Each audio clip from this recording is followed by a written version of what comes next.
You're watching the English newscast here on Future Television. I'm Linda Tamima. These are today's top stories. Lebanese security forces bust an alleged terror cell comprised of 6 Syrians and a Lebanese national and confiscate a large cache of arms. Speaking after meeting with Kataib party leader Sami Jmail, Education Minister Ilyes Boussab says he expects leaders to reach an agreement on Lebanon's presidency very soon.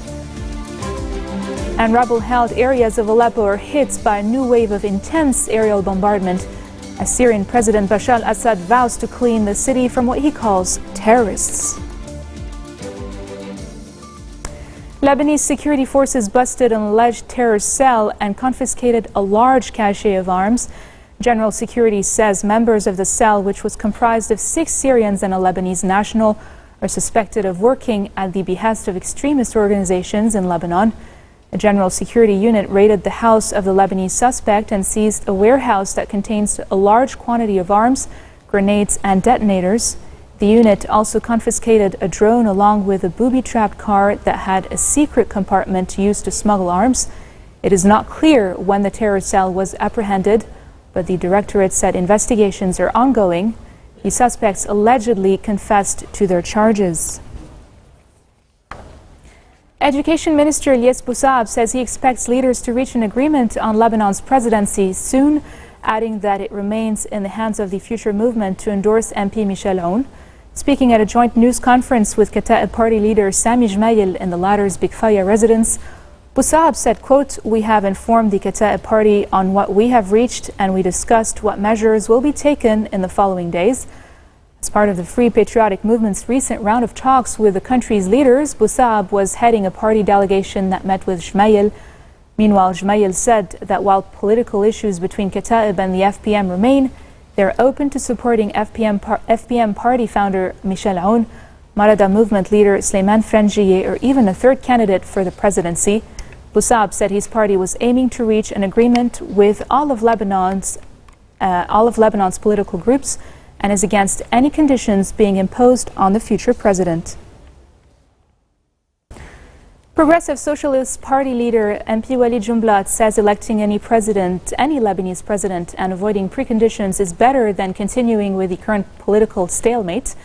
In a tweet, the PSP leader advised Lebanese politicians to stop believing that their country is among the main concerns of the world, saying that they should instead look for an internal settlement to end the presidential vacuum.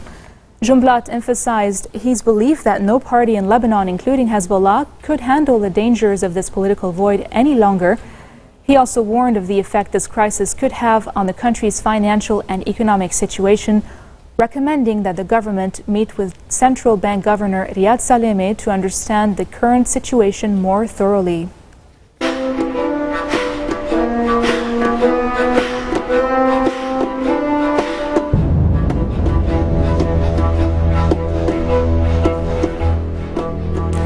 Syrian President Bashar al-Assad says the Syrian army's capture of Aleppo, which has come under renewed bombardment in an effort to seize its rebel-held sector, would be a very important springboard to pushing terrorists back to Turkey. Rescue workers said Syria's military, backed by Russian warplanes, had killed more than 150 people in eastern Aleppo this week in support of its offensive against the city, in his words.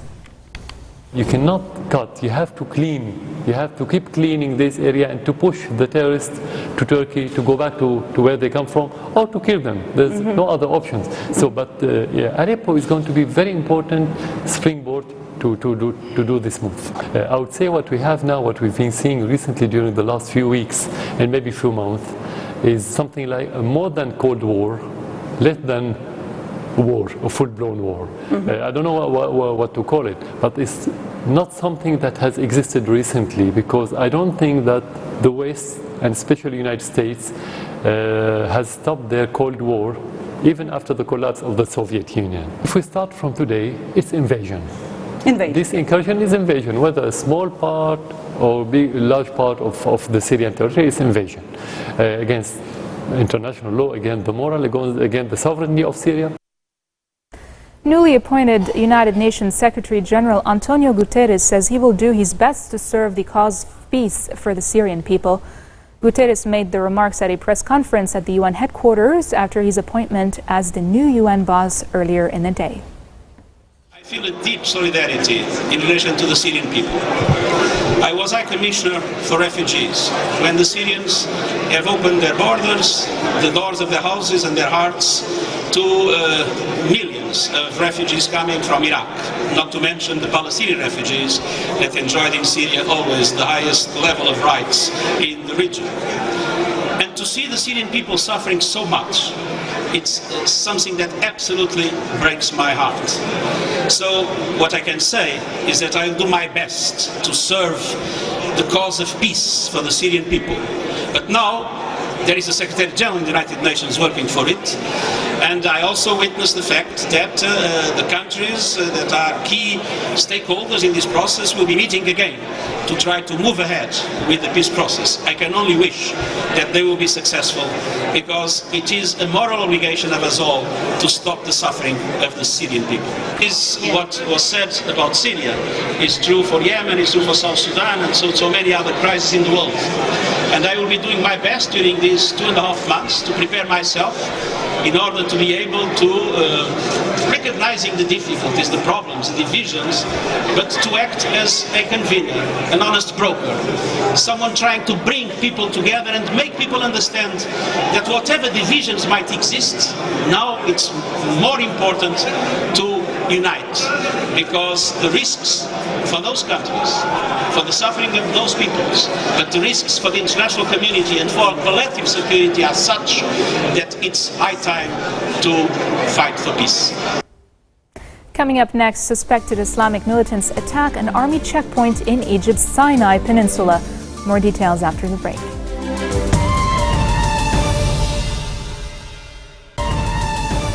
Welcome back. You're watching the English newscast. 12 soldiers are killed after suspected Islamic militants attacked an army checkpoint in Egypt's Sinai Peninsula. Security officials said the attack, which wounded another 8 people, took place about 80 kilometers east of the Suez Canal, near the town of Bir el-Abed, where the wounded were taken for treatment before they were ferried to the city of El Arish.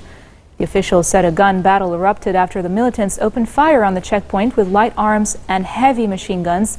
There was no immediate claim of responsibility for the attack, which bore the hallmarks of the local affiliate of ISIS. The U.S.-led coalition is increasing airstrikes in and around the militant-held city of Mosul as Iraqi ground forces build up ahead of a planned operation to retake the city. The coalition said its planes had conducted more than 50 airstrikes against ISIS in the Mosul area over the past 2 weeks. The operation to retake Mosul is expected to be the most complex yet for Iraq's military. Iraqi and coalition forces say some 30,000 troops will be needed to retake the city that has been under ISIS control for more than 2 years. Meanwhile, the UN says it is bracing for what could be the world's biggest and most complex humanitarian effort in the upcoming battle for Mosul, which may make up to 1 million people homeless and see civilians used as human shields or even gassed. The UN estimates that in a worst-case scenario, Mosul could represent the single largest, most complex humanitarian operation in the world in 2016. There are a number of reasons why it's so complex. The sheer scope of the expected operation. In a worst-case scenario, there could be 1.2 to 1.5 million civilians inside of the city who could be impacted. You know, a worst-case scenario in Mosul would look something like this. You would have mass expulsion of hundreds of thousands of people. Right. You would have hundreds of thousands of people who are held as human shields inside the town. Right. You would have a chemical attack that would put tens of thousands, hundreds of thousands, maybe even more at grave risk. If all of that were to happen at the same time, it would be a catastrophe. In order to house and accommodate and support 1 million people at dignified standards, we would be looking at an operation of $1 billion. If you were to see a forced population movement of more than 150,000 people, at that stage, there isn't an institution in the world that can cope with that scale of movement. Israel has suspended cooperation with UNESCO a day after the UN cultural body passed a resolution that sharply criticized Israeli policies around the Al-Aqsa Mosque compound, while supposedly rejecting Jewish ties to the holy site in occupied East Jerusalem. The resolution condemned Israel for restricting Muslims' access to the site and for aggression by police and soldiers. It also referred to Israel as an occupying power. Israeli Prime Minister Benjamin Netanyahu said UNESCO has lost its legitimacy by adopting this resolution. Democratic presidential nominee Hillary Clinton recently told talk show host Ellen DeGeneres that she felt her Republican rival Donald Trump stalked her around the stage during the second presidential debates. Clinton was speaking on the Ellen DeGeneres show, her first interview since the debate. Check it out. It was clear that my opponent, Donald Trump, was going to try to dominate the space almost to the exclusion of the people who were sitting there. I mean, they were sitting there so that we could talk to them and that they could ask questions, we would then answer. And because of the revelation of the public video and everything that came out on Access Hollywood, he was really all wrought up, and you could just sense how much anger he had. And so he was really trying to dominate and then literally stalk me around the stage. And I would just feel this presence behind me. And I thought, whoa, this is really weird. Yeah. And so I was just trying to stay focused, trying to keep my composure. He has been so insulting and derogatory.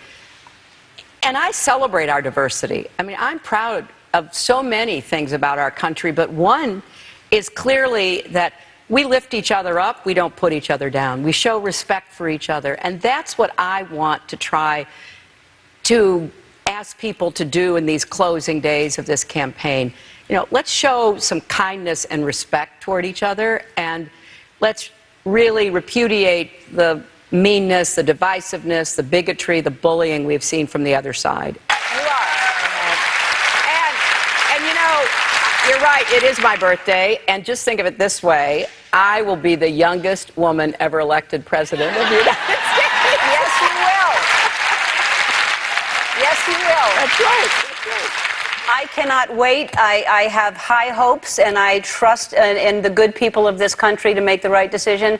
After you are elected president, come back and see us. I will. All right. Absolutely. All right. Absolutely. We'll be right back. I guess we're all looking forward to the November 8th elections. And on this note, we end our bulletin for today. Now for a recap of our top stories. Lebanese security forces bust an alleged terror cell comprised of 6 Syrians and a Lebanese national and confiscate a large cache of arms. Speaking after a meeting with Kataib party leader Sami Jmail, Education Minister Ilyas Boussab says he expects leaders to reach an agreement on Lebanon's presidency soon. And rebel-held areas of Aleppo are hit by a new wave of intense aerial bombardment as Syrian President Bashar al-Assad vows to clean the city from what he calls terrorists. Those are your top stories for this Friday. I'm Linda Tamimina. Thank you all for watching. Have a great weekend.